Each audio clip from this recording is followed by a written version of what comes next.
So, Riz, after I talk about Richard, we are live ready. Richard. Yeah. good afternoon, ladies and gentlemen. Uh, a warm welcome to taking your weekend time to attend ISOTeam Limited corporate presentation briefing. My name is Richard Chan, General Manager of ISOTeam Limited, and with me today I have Mr. Albert Ting, Chief Strategy Officer of ISOTeam Limited. It's actually been a big reset in terms of back to the proper course of normal business, as ISOTeam ushers in its first set of positive financial numbers in the current financial year. We are positively optimistic that the firm will move on from strength to strength as material inflation tapers and high interest rate gradually eases in the economy in the coming months. Despite taking a big knock in the past few COVID years and making several divestments of non-performing business, ISOTeam has reverted to operational profitability, and we are making big strides to consolidate and improve existing businesses in Singapore. Having said that, we have currently achieved a record high half-year revenue figure, and please let us share about the development and insights on ISOTeam's road to recovery and its upcoming growth plans.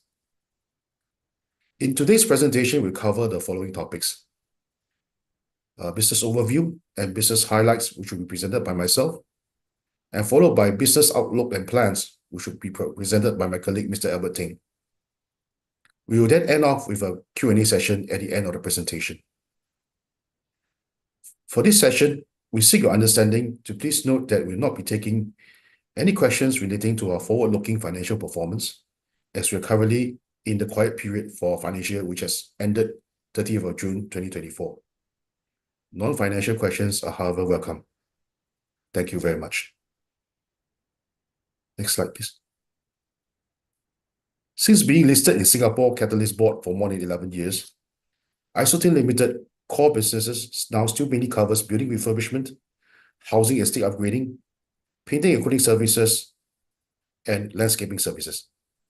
We would like to reiterate that over the recent years, ISOTeam Limited has evolved from primary R&R and A&A contractor to an integrated building maintenance services as well as green solutions provider. To date, our current clientele not only includes all the 16 town council municipals in Singapore, as well as other government and agencies such as NEA and HDB, but also to building owners and resort owners, as well as main contractors as well. Not to mention our other customers such as utility companies and overseas partners. Next slide. ISOTeam has been stewarded and founded by three capable founders in 1996.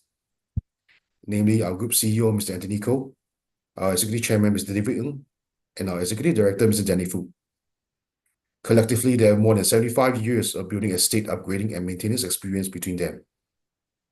Most of its senior management team, executive officers, has also been with the firm for more than 15 years.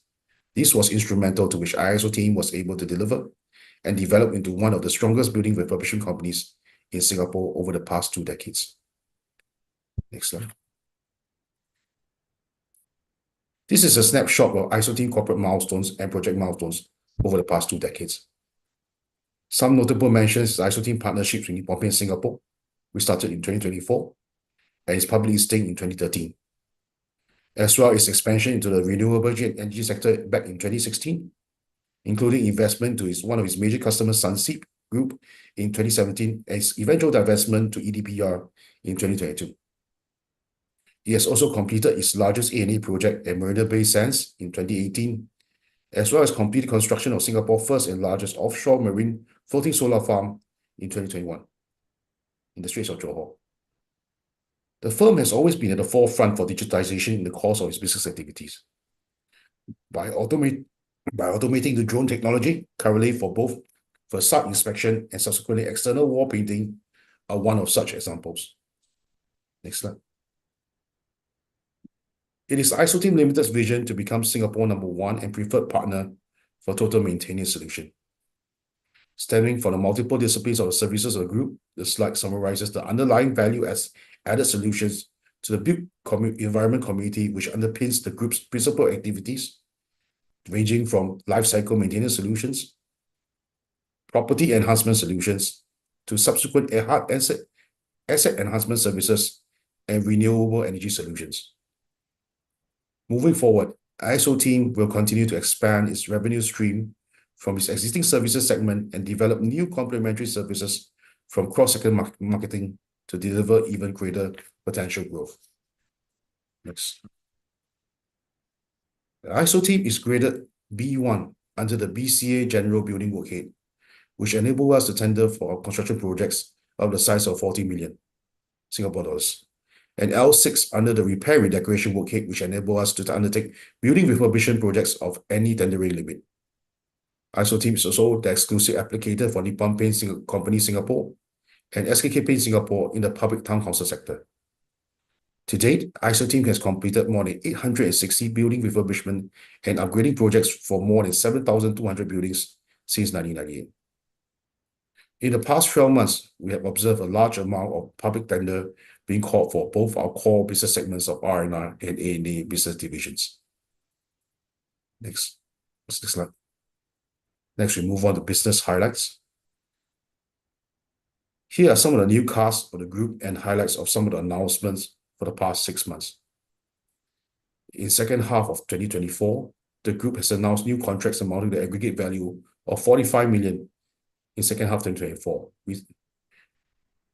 Recently, 20 to 21.3 million in June 2024, as well as 24 million in April 2024. The group has announced a capital reduction exercise in May 2024 by reducing its paid-up capital to accurately reflect the group's underlying assets. It is also noteworthy to reiterate that back in October 2023, the group has revised its fixed dividend policy to 25% in financial year 2024 and 30% in financial year 2025. The firm has consistently issued yearly dividends in the excess of 20% of net profit back in its profitable years of 2015 to financial year 2019, before the outbreak of COVID. Next slide. Group revenue has been slightly below the $100 million mark in financial year 2021 and financial year 2022. We have a revenue of 110 million of financial 2023, mainly attributed by our R&R and A&A revenue segments. In half year 2024, we have earned a 62.7 million revenue, which is higher than the half of full year 2023 full year revenue, as our top 9 numbers gradually improve. The group's recovery of the gross profit margin is evidenced from financial year 2021 to financial year 2023, from a mere 0.5% to 13.3% for 6 months ended financial year 2024. The robust top-line performance has improved for the group's EBITDA over the last few financial years, excluding any non-operational adjustments, in which we registered a 4.3 million over the 6 months ended 2024, first half. Next slide. ISO team's order book has consistently been over the range of 180 million over the past 2 years, in which the firm has always been exceptionally robust in its order books during the years nearing the election cycles.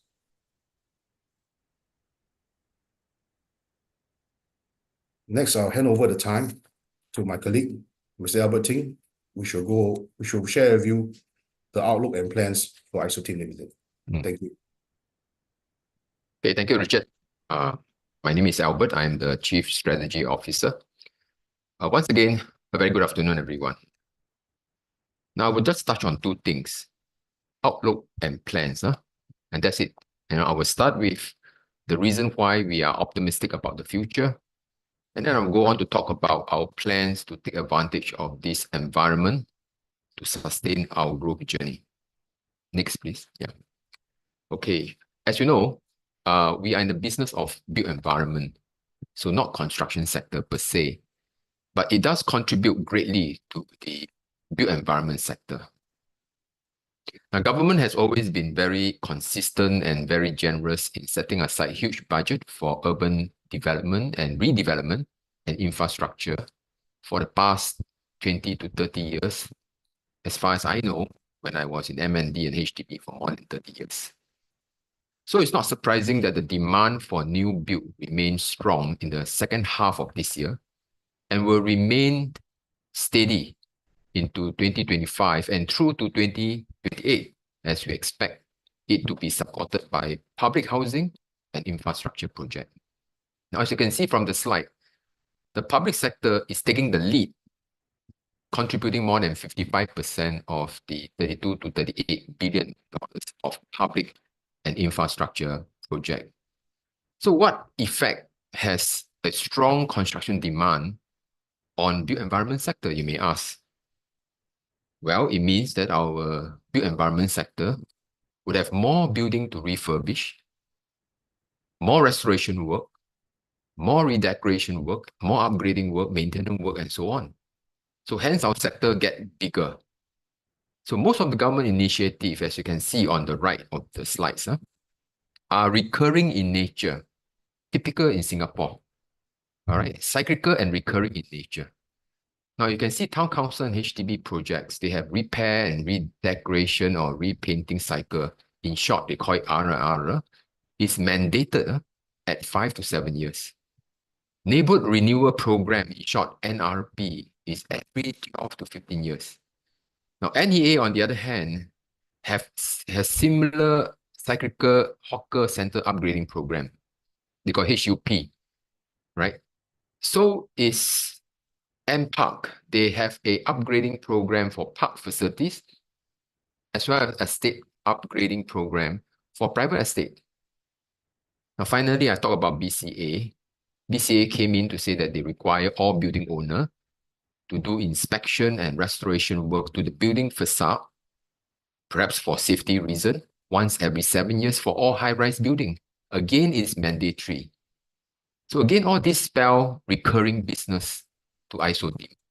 There will always be a constant stream of revenue from this sector year after year. Okay, next I talk about Green Plan. Next, please.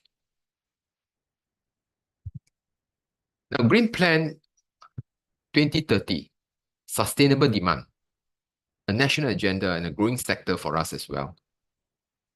First, I will touch on the city in nature. Singapore started off as a garden city. URA introduced LUSH, landscaping for urban space and high-rises. 3.0, which is a strategy that URA used to evolve our garden city into city in the garden. So more than 50% of the park space and green area will be introduced by 2030 from the baseline of 2020. So it can be achieved by having more vertical greenery, extensive green roof, which is a common feature to all building, as you notice, commercial as well as residential, to fulfill that minimum green plot ratio for commercial as well as hospitality development. Again, ISO team has a capability to build the infrastructure for a successful urban landscape system in built environment. Next, I move on to talk about the green, they call it the energy reset. I call it the solar push. Now, Singapore is increasing its solar deployment to meet that 3% target by 2030. ISO team has already partnered Sunseed and others in solar project at HDB rooftop for all town council for 5 years running. And recently at MRT station, train and bus depot for LTA, as well as for JTC on solar land program. All this recently we have announced in our new contract award. Now, finally, I talk about resilient future, which is also a green plan in Singapore to reduce the heat effect of climate change. And we again partner with Nippon to use cool paint system, something that Nippon has developed together with HDB for several years now as a green building product.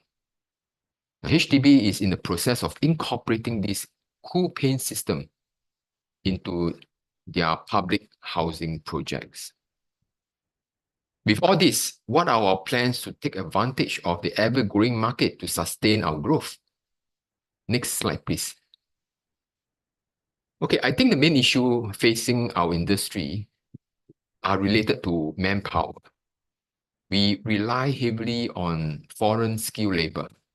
As you know, levy and accommodation costs for foreign labor have already gone up last year by a whopping 30 to 40%. But COVID-19 has taught us a few things. And one of them is that it accelerates our process of digitization by looking at mechanization and automation to optimize our resources and enhance our operation. Secondly, we went into collaboration and partnership with some of the best tech companies to develop solutions and explore how best to do things cheaper, better, faster using AI to drive operation. So that's our plan. Let me just give you a quick update on how the AI and technology can transform our workforce and improve our productivity. Now, as you can see, in 2021, through partnership, we introduced a facade inspection drone to inspect and detect building defects such as cracks and other vulnerability. And the data collected is then analyzed by AI-enabled software for follow-up repair to all buildings to comply with the BCA regulation, which I just alluded to you early on. In 2022, we have embarked on developing an autonomous drone to wash building facade. Now, all building facade need to be washed before it's painted. So we have developed that autonomous drone to wash the block, okay, through a partnership with Acrylis Technology as well as Nippon Paint. So this drone is able to undertake high-pressure jack washing on the building facade in preparation of the painting work. Now, this this autonomous washing drone will progressively develop into a painting drone using AI mapping. So this is what is in the progress right now. And to complement the external painting drone, we are also investing in indoor painting robot to carry out indoor painting with precision and efficiency this year. So this is something that we are doing currently. Okay, next I talk about a little bit on drone development progress. Next slide, please. Yes. Now, these are some of the photos which we took during our 3-year of development of AI painting drone. Right? Like I said, in 2022, we started our partnership with Acrylis. We have a drone that can wash the block. And 2023, we have a prototype that can be piloted to spray paint. That means you don't need a human pilot to do that. Yeah? Now, in 2024, we're going to have this drone that can be operated by AI to perform spray painting. This is what I'm talking about without a pilot to do it. All right, so we have some way to go, especially with authority requirements and approval, which I don't think is a problem because they are in support of the, like I say, green and environmental friendly, sustainable process. Yeah. Okay, so how are we going to do all these things? Okay, next, we have incorporated a ISOTeam Build Tech company, a subsidiary primarily involved in AI-driven autonomous solution for built environment sector. Now, it offers 2 main services. One is an AI-driven robotic solution and the IoT platform for effective smart building or project management. So all this AI deployment is part of ISOTeam strategy. Number 1, to improve our productivity, to optimize our manpower resources, and that is how we're going to keep our costs low. That is how we're going to compete in the future. So I just quote the commemorative book by my CEO, the word of my CEO. He says that we must be future ready. We must always align and stay aligned with not just the industrial trend, but also the national trend, integrating AI and technology through digitization to drive growth. And that's the direction we are taking. Now, next, I want to focus on the core business. Okay. I would like to share with you our goals. This is going to be my last slide. So far, I've shared how we differentiate ourselves and capture the growth in the years ahead. We want to stay focused on our vision to be a leading player. The main goal is to achieve an annual revenue growth year on year and grow our profitability consistently. Now, thinking ahead, tomorrow, today has always been rooted firmly in our ethos. For coming year and even decades, we have set ourselves goals of continuous growth, focusing on bringing value to the shareholder. 1 year ago, this time, in fact, we have celebrated our silver anniversary in business and 10 years of our listing, in fact. We are thankful to our shareholders and investors for believing in us, in particularly our recent right issue, which enabled us to have the fund needed to go on with our business. So I just want to end by saying this. Throughout the course of iSOTEAM history, one thing that have guided us is the passion for which we do, especially the three founding members, Anthony, Danny, and David, and the conviction from all of us that an even better iSOTEAM can exist for many generations to come. And with that, I end my presentation. Thank you for your attention. Thank you, Albert. Thank you, Richard, for your presentation. We now move on to the Q&A session. We have a few questions posted online already. Let me just quickly read the first question. Has iSOTEAM's business made a full recovery from the pandemic? And what is the outlook for Singapore's built environment, and what are the key growth drivers for the next couple of years? Okay. I will take this question.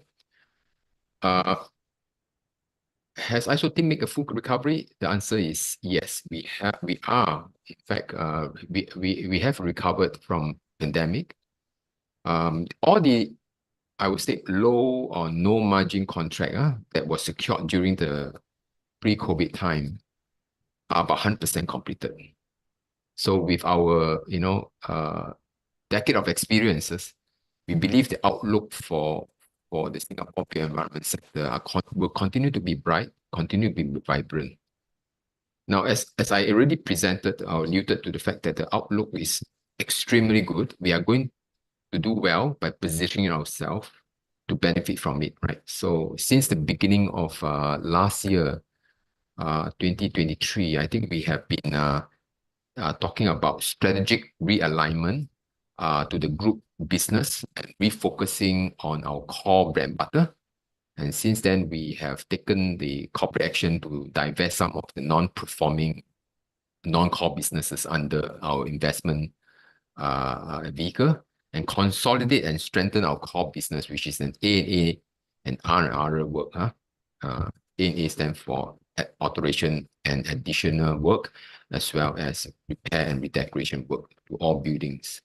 So enhancing the property value through A&A and R&R has always been our key focus and is in line, in fact, with the government sector as well as with the private property owner as well. Yeah. So if you look at it, the strategy actually bore some fruits, as as far as you can see, when Richard was presenting, that there is an improving top line and GP on the first half of our result. And going forward, I think we will have an eyes fixed on improving our market positioning as a leader in estate maintenance as well as upgrading, and in areas of renewable solution space, green sustainability focus. Okay, so that's in line with the government direction and vision. So we are on the right track. Thank you so much. Yeah. Thank you, Albert. I move on to the next question. This question is on a percentage in renewable energy projects. How much is the percentage of renewable energy projects? I presume this is in terms of order book and revenue. Okay. Let me take this question. The percentage of renewable energy projects for the past financial year is about 6%. And in terms of the current order book, it has reached up more than 12%. And we are looking to secure even more projects in the next coming months. Yeah. Thank you, Richard. I move on to another question. Hang on, let me just live that question. Okay, with reference to the recent drone crash at One North a few days ago, will this result in more compliance and oversight, thus affecting the margin of the business? Okay, Sylvia, can you repeat the question I'll take again? this question. Oh, okay. So with reference to the recent drone crash 2 days ago, it's unfortunate, but just to note, the current compliance framework and oversight by the authorities has always been there. So before any drone can be flown, you need to apply for operator permit and your activity permit on a project basis. Just to note, the drone that crashed is an untethered drone. The drone that ISO team has been using is its course of its business activities has always been a tethered drone, which means that the drone will not fly errantly all over the place, and this will definitely be a safeguard against the drone flying errantly all over the place and crashing if there's signal issues. I hope this answered the question. Thank you, Richard. Okay, we have another question on solar panels again. How has the lower cost of solar panels in recent days helped ISO team in terms of its profitability? Obviously, if you have a lower cost of solar panels, you can give a more competitive and more attractive proposal to your clients. By and large, most of ISO team clients are acquiring the solar panels themselves. We service most of the energy players, Sunseap, Keppel, and other big utility companies. Also, we also have projects that are building owners, which we supply the solar panels. We purchase the solar panels to install on their behalf. Thank you. I hope that answers your question. I move on to the next question. It's on how defensive your business is. Okay, how defensive I would. Let Please me try. explain why not? Yes. Okay. Let me try to answer this question. Defensive. My understanding is defensive is a way in which even if market is good, you don't. The market is bad. Your business are not quite affected. That's called defensive, right? So if you look at this way, we are doing HDB town council project most of the time. Of course, we have gone into MPark as well as with NEA, and maybe later on we are expanding into schools and hospitals, areas like this. So if you talk about government sector project, yes, they are more or less very defensive in a way that, especially when HDB has this legislation that every 5 to 7 years, your block need to be painted, regardless whether the economic condition is good or bad, right? So in a way, your market size will continue to grow because new building come on stream, right? New building from construction sector keep coming in, and then BTO flats are growing in the region of about, I don't know, 20,000 units a year, for new owner and new buyer. So that market's kind of keep growing while the older estate are getting older. So more work need to be done, such as repair to the seepages and things like that. So we can see the pie get bigger, and the pie get more expensive to do because the material get older, building get older and things like that. So if you ask me, yes, very stable in good time as well as in bad times. So this is because of government registration and regulation, and policy put in place. Very unique in Singapore. That's why I was saying, because building, especially when it comes to houses, are the asset of the citizen, right? So if you ask me, I think yes, it's defensive. But on the other hand, our business are also not defensive because we are going to A&A and energy sector. Yeah, now when it comes to A&A, it's also our business strategy to go into hospitality sector. We do refurbishment to hotels, to restaurant, to Resort World Sentosa, to even MBS, where we need to do something nice to the building, inside the building, at a very fast pace, especially when they have a budget for it, right? So the margin is commendable because it's a fast track nature project. So competitors, in fact, in this area are numbered. Yeah. So this is something that, but when times are bad, I don't think people will want to spend a lot on that. So that is also kind of affects our revenue, right? So we have this So you can see we have a combination of a defensive business nature as well as not so defensive. But it complements each other, One have steady stream of revenue with a steady margin, and one have a better margin, because of the fast track nature and the competition are very not many, right? Because these are very, very niche kind of work when it comes to refurbishment of commercial ID, for example. Yeah. And of course, we are the first mover in developing robotic and AI in seeking our built environment industry, right? We want to bring about game-changing process and workflow, to the way things are done in the past and even currently.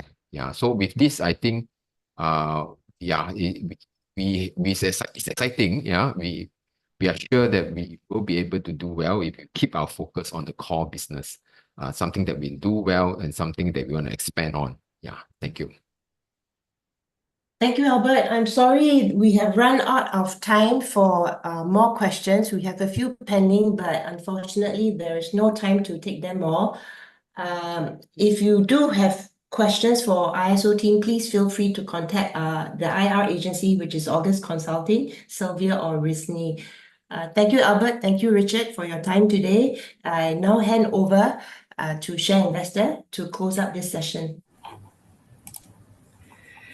Thank you very much, Richard, Albert, and Sylvia, for the insightful session.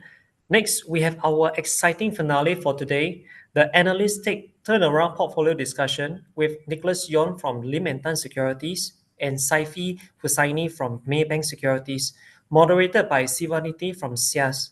Head over to the discussion now, as it will lead to our final lucky draw, where you stand a chance to win fabulous prizes including vouchers, cash prize, and